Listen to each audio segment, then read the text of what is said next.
Newshub can reveal around 20 million tonnes of silt and sand was dumped on Hawke's Bay's floodplains during Cyclone Gabrielle.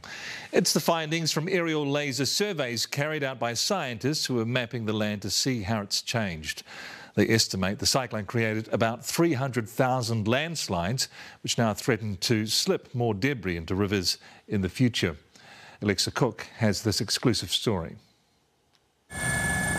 Slip after slip, as far as the eye can see, Gabrielle's scars are deep and still pose a threat. All these landslides, they've just activated and they're still going, and they're going to basically continue to supply sediment to the river for years to come.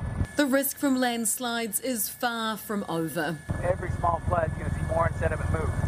To find out how much land fell away, where it's been dumped and what silt could still come down the rivers, these scientists are using a laser attached to a helicopter, which shoots out a laser at about 1 million pulses per second. It sends information straight to this computer, measuring the exact distance to the ground below. Hey, laser's on. By flying back and forth, it creates a continuous 3D map of sediment depth and location. Since Cyclone Gabrielle hit, the scientists have spent about 100 hours in the air surveying the land. They've covered nearly 2,000 square kilometres here in Hawke's Bay and also in Gisborne, revealing extensive slips across both regions. We're probably looking at 300,000 landslides across this area, which is a phenomenal. About 20 million tonnes was deposited onto Hawke's Bay's floodplains. But there's more material upstream in the catchment, the possibility for that to work its way down through time. A little bit like a pulse of sediment, a wave of sediment coming down, is a threat we need to be aware of. Because it could cause more scenes like this. There's a lot of concern around particular what we call floodplain pockets, areas upstream and higher in the headwaters where sediment's been stored. Frightening. Absolutely frightening. It's a phenomenal amount of material. But it's not stopping Steve Wheeler and his loved ones from staying put. Friends of ours have said, "You're nuts, you're mad, walk away."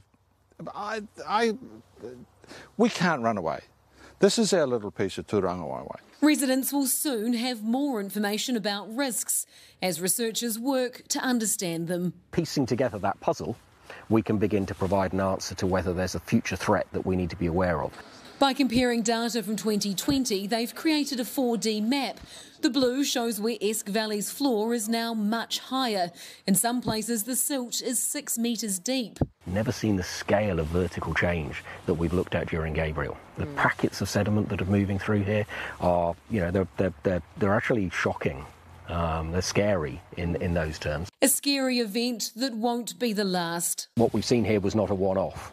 But when the next one hits, we should have a clearer picture of where and what the threats might be.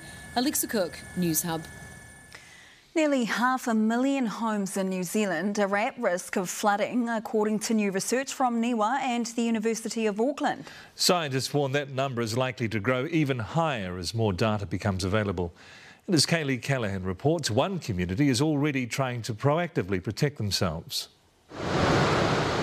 Just metres away from the Canterbury coast, more than 100 properties make up Amberley Beach.